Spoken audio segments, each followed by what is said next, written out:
다니쌤입니다.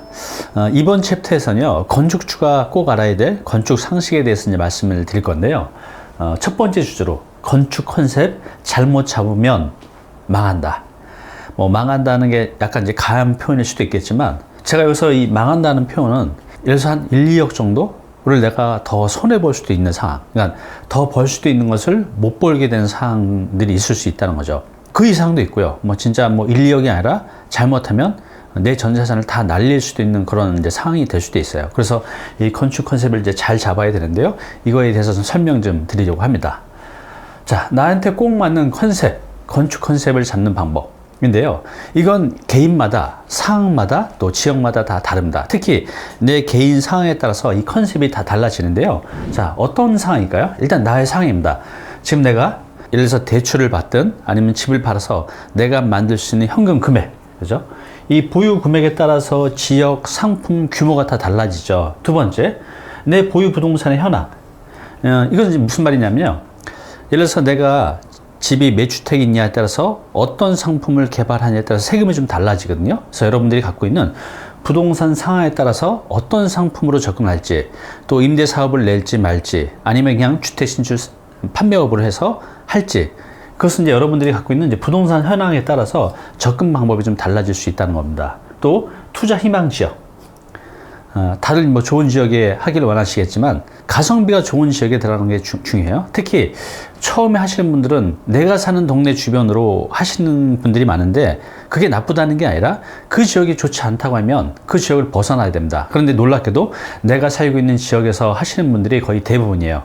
좋은 지역을 찾아야 됩니다. 또 본인의 투자 성향, 되게 공격적인지, 또 합리적인지, 또 보수적이고 안정적인지, 이에 따라서 또 접근의 방법이 다 달라진다는 거죠. 예를 들어서 내가 되게 공격적이라 하면 내가 지어서 매각 또는 분양을 통해서 계속 재산을 늘려가는 방법도 있겠죠. 그래서 여러분들의 상황에 맞게 이제 선택을 해야 됩니다. 여러분들은 여기에 어떤 상황인지 한번 잘 스스로를 판단해 보시기 바랍니다. 두 번째, 투자 목적이죠. 그죠? 여러분들이 이거를 신축을 해서 즉시 매각을 할지, 또 분양을 할지, 아니면 나는 임대 사업을 하실지, 아니면 일정 기간 임대 후에 매각을 할지, 이런 것들을 시작 전에 정하고 하셔야 돼요. 그래야만 거기에 맞는 컨셉들을 할 수가 있거든요. 또 소유 목적, 단독으로 소유할지, 부부 공동으로 소유할지, 아니면 내가 좀 나이가 있으니까 아예 시작 단계에서부터 내 자녀들한테 일부 증여를 하면서 같이 신축을 할지, 이제 이런 것들을 이제 정하는 겁니다. 또 사업의 운영 방향, 이건 무슨 말이냐면요. 내가 이걸 이제 지어서 보통 하시는 분들 보면 이거 이제 지어놓고 이거 관리 어떻게 하지? 원룸 세입자들 많고 하는데 전화 오고 그러면 불편한데, 그런 생각 하시죠? 그런데 걱정 사실 안 하셔도 돼요. 본인들이 직접 하시는 분들이 있지만 위탁을 하는 방법도 있어요. 저도 지금 위탁을 하고 있거든요. 그러니까 주택 관리 업체들이 굉장히 많이 있는데 거기 맡기면 그들이 다 알아서 해 주십니다. 예전엔 비용이 되게 비쌌는데 요즘은 되게 싸요. 어느 정도냐 하면 우리가 이제 원룸이나 이렇게 투룸 보면 거기 관리비가 나오잖아요. 제가 내는 게 아니라 거기 계신 세입자들이 내죠. 그 비용으로 전체적인 이제 관리를 해줍니다. 그래서 저도 지금 건물이 2채 있는데 신경을 안 쓰고 그들이 다 관리를 해주고 계시죠. 그러니까 그렇게 주택 관리 회사에 위임을 하시면 돼요. 네, 세 번째는요, 대지의 상황. 여러분들이 이미 땅을 갖고 계시던가 아니면 나한테 맞는 땅을 찾을 때 이런 것들을 이제 봐야죠. 용도 지역, 용도 지구, 제2종 일반 주거지역인지 제1종인지 그거에 따라서 건폐율 용적률이 다 달라진다고 했잖아요. 그래서 그런 부분, 이거 앞에서 배우셨죠? 또 내 인접 도로의 상황, 막다른 도로인지 도로가 한 2m 폭밖에 안 되는지 그거에 따라서 내 땅을 내줘야 된다 그랬잖아요. 또 대지의 경사도, 또 작업 여건, 개발 호재, 또 미래 가치, 이런 것들을 종합적으로 보고 내 땅에 둘러싼 물리적인 상황, 또 경제적인 상황, 또 법률적인 상황을 검토해서 나한테 최적화된 그런 땅을 찾는 게 중요합니다. 마지막으로 시장의 상황. 이건 이제 수요 조사를 하면 돼요. 예를 들어서 이런 거죠. 수요자 시장 분석. 여기는 어떤 사람들이 많이 오느냐, 싱글들이 많이 오느냐, 신혼부부들이 많이 오느냐, 아니면 또 직장인들이 많이 오느냐, 대학생들이 많이 오느냐, 거기에 맞게 이제 상품을 만들어야죠. 또 그래서 주변의 상권, 또 남녀 비율, 또 주 고객의 경제력, 그 지역의 미래 변화, 이런 것들을 종합적으로 시장 조사를 해서 내가 하려는 그 지역에 어떤 건축물을 어떤 컨셉을 할지를 이제 결정하는 겁니다. 그죠? 그래서 저도 이런 개발할 때는 이런 이제 시장 조사를 철저하게 해서 거기에 가장 경쟁에 있는 상품을, 그런 컨셉을 만들고 있습니다. 네, 그럼 지금부터는요, 실제로 건축 컨셉을 잘못 잡아서 실패, 또 손해를 본 사례를 말씀드려 볼게요. 여러분들도 이런 부분에 조심해서 결정하시기 바랍니다. 첫 번째, 자, 여기 이제 120평짜리 땅이 있어요. 이제 서울시에서 실제로 하려던 분이었습니다. 이분이 갖고 있는 땅은 제2종 일반 주거지역이었어요. 자, 이 땅에 이분이 다세대 주택을 신축을 하셨어요. 그래서 상담 오셨는데 많은 손해를 봤죠. 자, 여러분들 이 상황에서 어떤 게 손해인지 아시겠어요? 서울시고 제2종 일반 주거지역이고 다세대 주택을 여기서 신축을 멋지게 하셨습니다. 잘 지었어요. 공실 없이 빵빵하게 다 찾고. 근데 손해를 봤어요. 왜 손해를 봤을까요? 기억나시겠지만 서울시의 제2종 일반 주거지역의 건폐율이 어떻게 된다 그랬죠? 건폐율. 바닥 면적이라고 하죠. 내 땅에 건물을 앉힐 수 있는 면적. 네, 서울시는 60%예요. 자, 그 다음에 제2종 일반 주거지역의 용적률 얼마나 된다 그랬죠? 서울시입니다. 네, 200%예요. 자, 그러면 이제 보세요. 이분이 이제 땅을 120평이에요. 대지의 크기가. 그러면 용적률이 200%니까 우리가 지을 수 있는 연면적은 어떻게 되죠? 네, 이거에 200%니까 240평까지 지을 수가 있는 거죠. 연면적. 연면적이 뭐라고 했죠? 건물의 각 층의 바닥 면적의 합입니다. 자, 240평까지 지을 수 있죠? 용적률이 200%니까. 그런데 문제가 뭐죠? 자, 여기 다세대 주택은요, 건축법상 연면적이 몇 평까지 가능하다고 그랬죠? 네, 200평까지 가능하죠. 그래서 아무리 땅이 크다 할지라도 요 240평을 다 못 쓴다는 거죠. 그러면 일반적으로 제2종 일반 주거지역에서는 어차피 높이 지을 수도 없어요. 일종권 사선제한 그런 규정을 받기 때문에. 그래서 100평이 넘어가는 땅은 사실 의미가 없는 땅입니다. 100평이 딱 되면, 그죠? 용적률 200%라면 200평까지 질 수 있고. 그런데 이게 넘어가는 연면적은 버리는 땅이 되는 거죠. 그럼 여기는 20평은 사실 의미가 없는 땅이죠. 그러면 내가 20평이고 그분이 실제로 했던 그 땅이 평당 2,500만 원이었어요. 2,500만 원. 그럼 얼마죠? 한 5억 정도, 그죠? 5억 정도를 활용하지 못하고 버리는 땅이 되는 겁니다. 이렇게 뭐 사기를 당하지 않고 실수를 하지 않았다고 할지라도 이 땅의 활용 용도를 제대로 활용하지 못하면 5억이라는 그런 기회를 잃게 되는 거죠. 그래서 여러분들도 이런 부분 꼭 조심하셔야 됩니다. 두 번째 사례입니다. 자, 이분도 좀 비슷한 사례인데요. 서울시에서 제2종 일반 주거지역에 이분이 땅을 대지의 크기가 65평짜리를 갖고 계셨어요. 자, 여기다가 다중주택을 신축을 해서 지금 한 개층 거주하면서 월세 받으면서 잘 살고 계세요. 자, 그런데 여기도 큰 손해가 있습니다. 어떤 손해가 있죠? 아까 하고 비교해 보시면 잘 아실 거예요. 여러분들 앞에서 다 이제 공부하셨잖아요. 주거지역, 용도지역, 다중주택의 어떤 정의. 그러면 여기서 이분이 왜 손해를 보셨는지 아실 거예요. 어떤 거죠? 네, 다시 한번 보겠습니다. 자, 제2종 일반 주거지역의 서울시 같은 경우는 이제 건폐율이 60%입니다. 그 다음에 용적률이 200%. 자, 그러면 내 땅이 65평이니까 여기에다가 내가 건물을 지을 수 있는 그 연면적은 그 2종 일반 주거지역이 200%니까 요거에 200%면 어떻게 되죠? 네, 130평. 130평까지 할 수 있죠. 그죠? 용적률이 200%니까. 자, 그런데 이렇게 가능할까요? 안 되죠. 왜요? 자, 이 다중주택은 어떻다 그랬죠? 이 다중주택은 건축법상 각 층의 바닥 면적의 합, 즉 연면적이 몇 평까지 가능하다 그랬죠? 네, 이건 100평까지 가능합니다. 아무리 내 땅이 커도 용적률이 아무리 높아도 실제로는 130평까지 할 수 있다고 하지만 다중주택의 규정이 100평까지 밖에 못해요. 그러면 30평이 여기서 30평이 그냥 날아가는 거죠. 그래서 서울시의 제2종 일반 주거지역에서 다중주택을 지을 때는 사실 50평 이상 되는 땅은 크게 의미가 없어요. 여기서 15평은 그냥 버리는 땅이 되는 거죠. 15평. 그러면 여기서 평당 2천만 원만 잡아도 3억이에요. 그렇죠? 그래서 이런 땅에서 내가 건물을 잘 지고 임대사업을 하고 한 개층 거주한다고 할지라도 이렇게 선택하는 순간 3억을 손해보는 겁니다. 이해되셨죠? 이렇게 건축의 컨셉을 잡는 게 굉장히 중요합니다. 자, 세 번째 한번 볼게요. 이것도 앞에서 한번 제가 사례를 말씀드렸죠. 자, 요즘 고시원 하시려는 분들이 굉장히 많이 있습니다. 여기 5층짜리 건물이 있는데 여기 지금 맨 5층에서 고시원이 지금 운영 중이었어요. 아주 장사가 잘 됩니다. 주변에 이제 지하철도 있고 대학교도 있고 업무 단지도 있어서 여기는 공실이 많이 안 생겨요. 관리만 잘하면 정말 수익률이 꽤 좋게 잘 나오는 곳입니다. 그래서 또 한 분이 요 3층이 비어 있길래 여기다가 계약을 하고 고시원 시설을 하셨어요. 신규로 이제 창업을 한 거죠. 물론 여기 하고 있었지만 뭐 수요가 풍부하니까 여기 하나 더 해도 문제가 없었던 겁니다. 자, 여기까지는 다 맞았어요. 그런데 여기 고시원 허가가 나올까요? 안 나옵니다. 이분이 인테리어 중에 알아보다가 내가 여기 고시원 허가가 안 나오게 된다는 걸 알았어요. 왜 안 나오죠? 자, 저번에 제가 말씀드렸죠. 고시원은요, 하나의 건물에 전체 연면적, 고시원으로 쓸 수 있는 연면적은 몇 제곱미터까지 가능하다 그랬죠? 네. 고시원은요, 500 제곱미터까지만 가능해요. 그러면 여기 이미 350 쓰고 있죠? 여기 350을 만약 고시원을 하게 되면 둘이 합치면 어떻게 되죠? 네, 700이에요. 그러면 이거보다 크잖아요.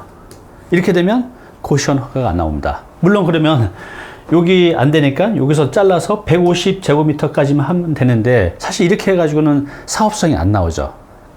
이렇게 시작을 모르고 시작하셨다가 큰 손해를 보는 경우도 종종 있습니다. 여러분들 이런 부분 조심하셔야 됩니다. 자, 네 번째 사례입니다. 자, 여기 이제 건물이 있었어요.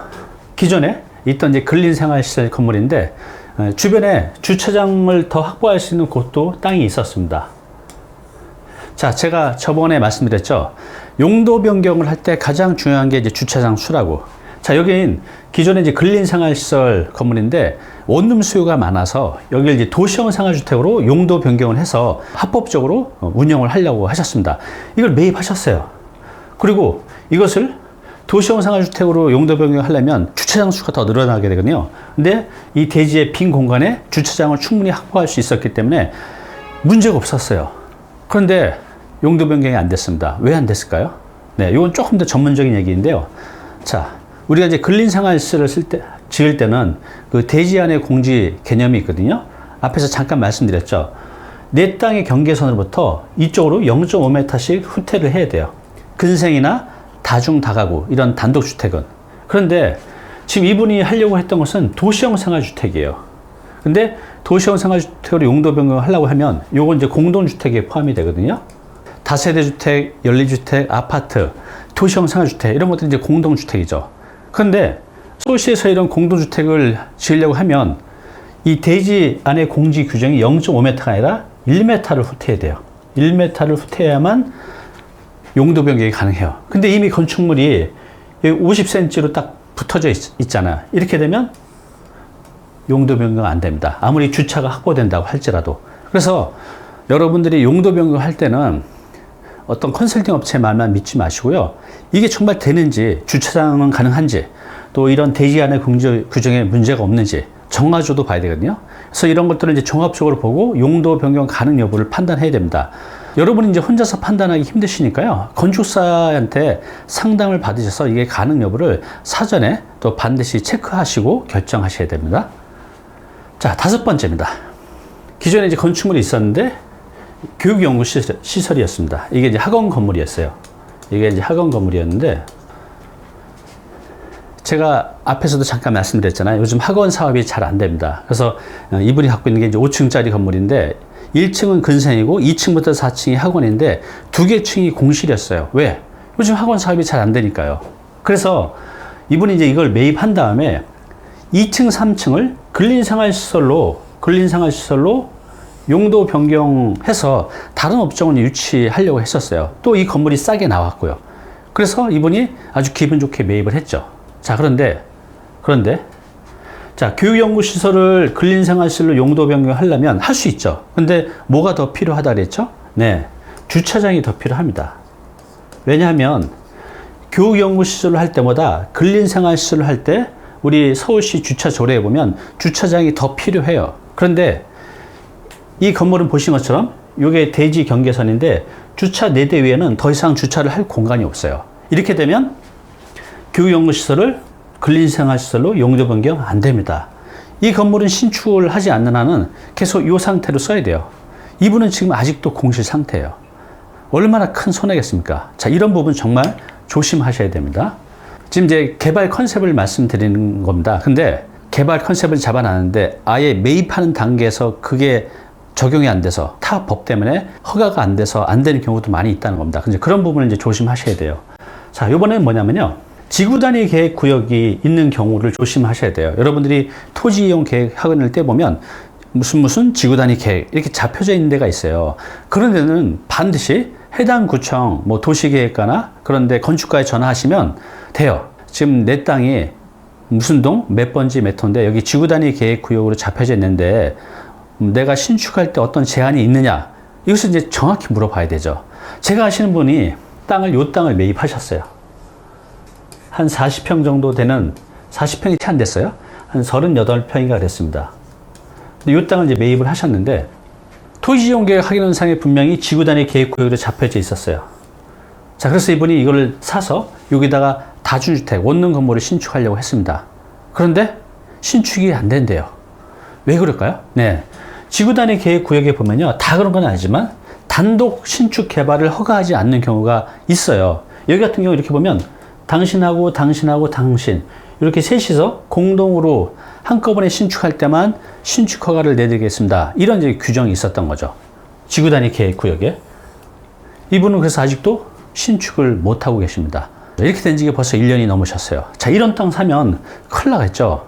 그러니까 내가 이제 컨셉을 잡았으면 그 컨셉에 맞는 신축이잖아요. 내 컨셉이. 그래서 여기는 뭐 리모델링은 어느 정도 가능하지만 신축은 아예 된다는 거죠. 그래서 여러분들의 어떤 신축 개발, 리모델링 개발 이런 식으로 컨셉을 잡았을 때 어떤 제한이 없는지 꼭 알아보셔야 됩니다. 자, 7번째 사례입니다. 자, 여기 이제 보시는 것처럼 이분은 원룸 건물을 지어서 방 하나에 3.5평에서 14평이죠. 14평. 그래서 14평이란 이 건물에 원룸을 3.5평씩 4개를 만들었어요. 왜 그럴까요? 이렇게 작게 만들면 크게 만드는 것보다 임대 수익이 많기 때문입니다. 예전에는 이런 3.5평짜리 원룸들이 많이 있었는데 지금 너무 많이 졌잖아요. 요즘엔 이렇게 작게 지면 사실 공실이 좀 위험이 있어요. 그래서 이분이 실제로 지금 이제 지으신 지가 3년이 넘으셨는데 총 이제 16개였거든요. 한 층에 4개씩 반지하까지 해서 지금 5개가 공실인데 그것도 열심히 광고를 하는데도 5개가 공실인데 항상 이제 5개에서 7개 정도가 이제 공실이라고 합니다. 왜? 너무 작기 때문에. 근데 이걸 만약 이렇게 안 하고 이거 2개를 합쳐서 그냥 7평으로 했었으면 더 좋았다는 거죠. 물론 이게 나쁜 건 아니에요. 예를 들어서 정말 서민이 살고 대학생들이 사는 이런 데들은 이렇게 작게 해도 좀 나가는 경우가 있지만 이분이 했던 곳은 서민 동네도 아니고 대학생 있는 곳도 아니고 직장인 수요가 많은 곳이었어요. 그분들은 조금 더 돈을 주더라도 이 7평짜리 정도를 선호하죠. 이렇게 했었으면 물론 임대 수익은 좀 떨어졌겠지만 공실 없이 편안하게 운영을 할 수 있었던 거죠. 그래서 이렇게 원룸을 개발할 때도 그 지역에 맞게 내가 몇 평짜리로 할지를 한번 생각을 해 보는 겁니다. 예를 들어서 이렇게 해서도 할 수 있겠지만 조금 더 수익을 높인다고 하면 이건 이제 한 층에 방이 4개고 이건 한 층에 이제 방이 2개잖아요. 그러면 이 중간에 이제 3개를 선택할 수도 있겠죠. 그럼 3개면 여기 14평이니까 14평 나누기 3 하면 한 4.6평 정도 되는 원룸 3개를 만들 수도 있겠죠. 그래서 이것은 그 지역의 상황을 보고 내가 3.5평짜리 4개를 만들 것인지 또 4.6평짜리 방 3개를 만들 것인지 아니면 7평짜리 2개를 할 것인지는 그 지역의 수요와 공급 또 공급된 현황 또 수요자의 현황을 보고 선택을 하셔야 됩니다. 요거 꼭 기억하시기 바랍니다. 8번째 실수인데요. 자, 이거는 이제 보시면 요게 방이에요. 방. 그래서 하나, 둘, 셋, 넷. 자, 여기도 똑같은 경우인데 다르게 설계를 해봤어요. 여기가 이제 방 하나, 둘, 셋, 넷. 자, 이렇게 보면 여기는 그 출입구를 여기다 두고 이게 이제 복도죠. 그래서 요렇게 이제 들어가는 겁니다. 근데 여기는 출입구를 이제 가운데 두고 요렇게 들어가고 요렇게 들어가고 요렇게 들어가고 요렇게 들어가고 이렇게 이제 설계를 했어요. 자, 그러면 딱 봐도 이게 좋을까요? 이게 좋을까요?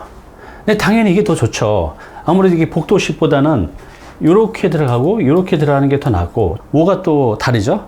자, 면적이 요만큼씩 더 커졌잖아요. 그죠? 이렇게 되면 이런 공간을 이제 버리는 게 나오는 거죠. 그래서 공간 활용 측면에서도 요 설계가 좀 나쁘고, 사용자들 입장에서도 쭉 왔다 갔다 하는 것보다는 이렇게 동선을 잡는 게 더 유리하죠. 물론 이거는 이제 건축사의 실수인 것 같아요. 그래서 이런 설계를 할 때도 설계 컨셉을 잘 잡아야 된다는 거죠.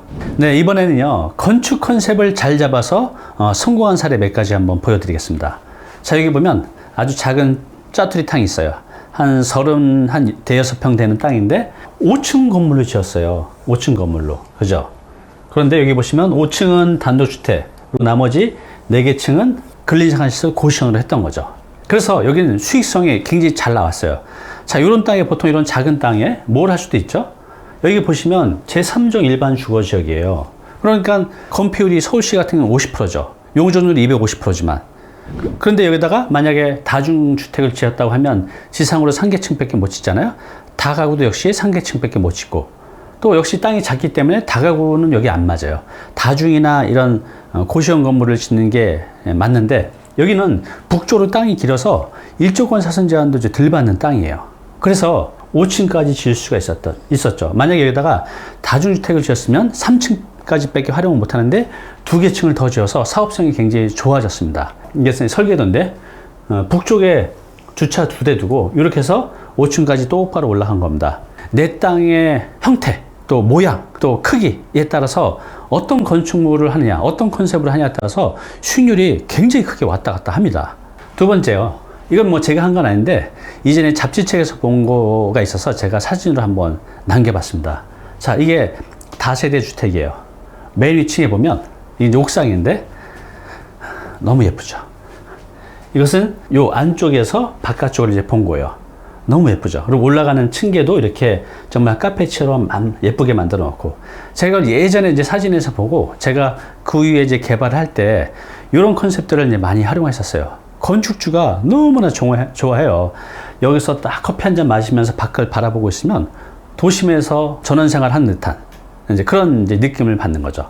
또 이런 것들을 이렇게 예쁘게 해놓으면요, 요거 하나 때문에 또 나중에 매각을 할 때 굉장히 잘 팔리기도 합니다. 이런 이제 디자인 컨셉도 굉장히 중요합니다.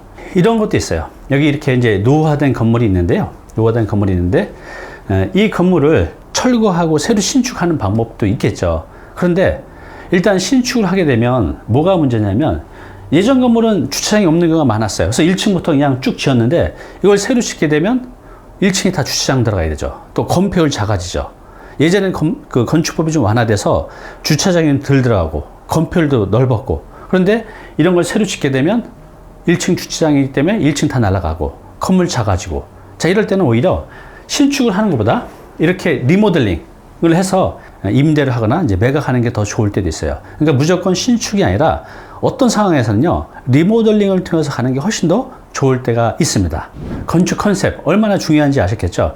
한번 다시 총정리해 볼게요. 일단 지역, 상품, 시기, 어떻게, 이게 중요한데요.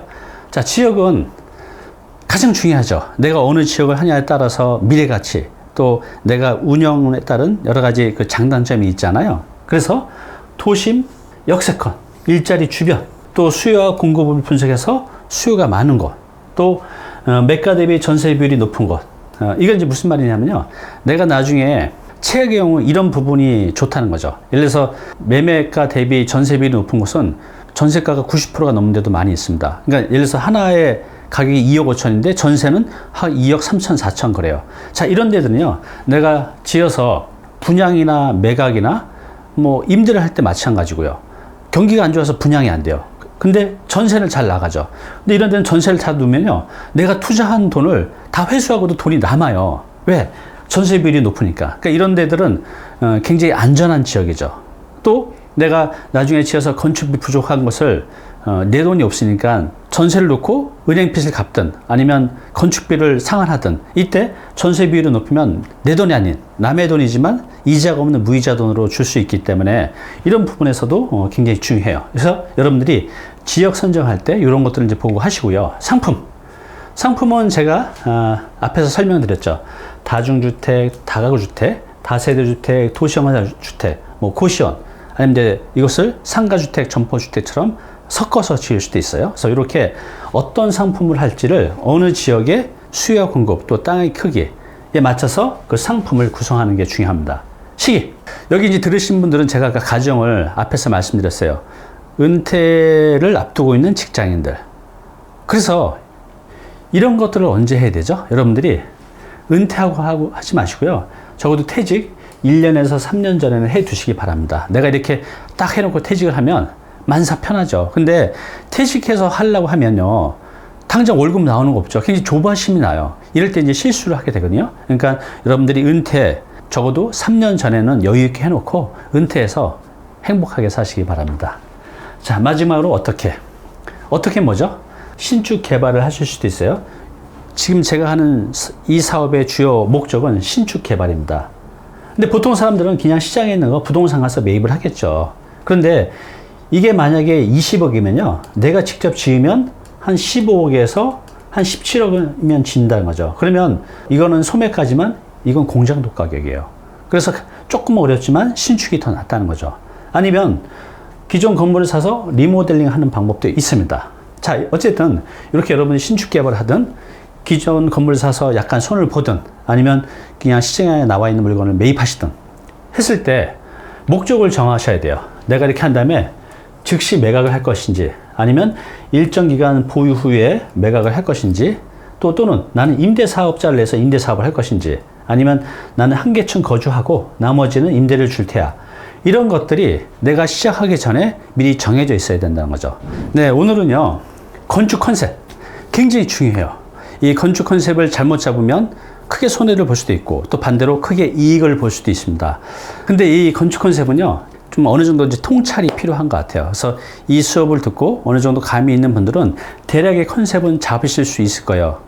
그렇지만 내가 이걸 잘 모르겠다라고 하면 꼭 사전에 전문가의 도움을 받으셔서 건축의 컨셉을 잡으시기 바랍니다. 자, 오늘 수업 여기서 마치겠습니다.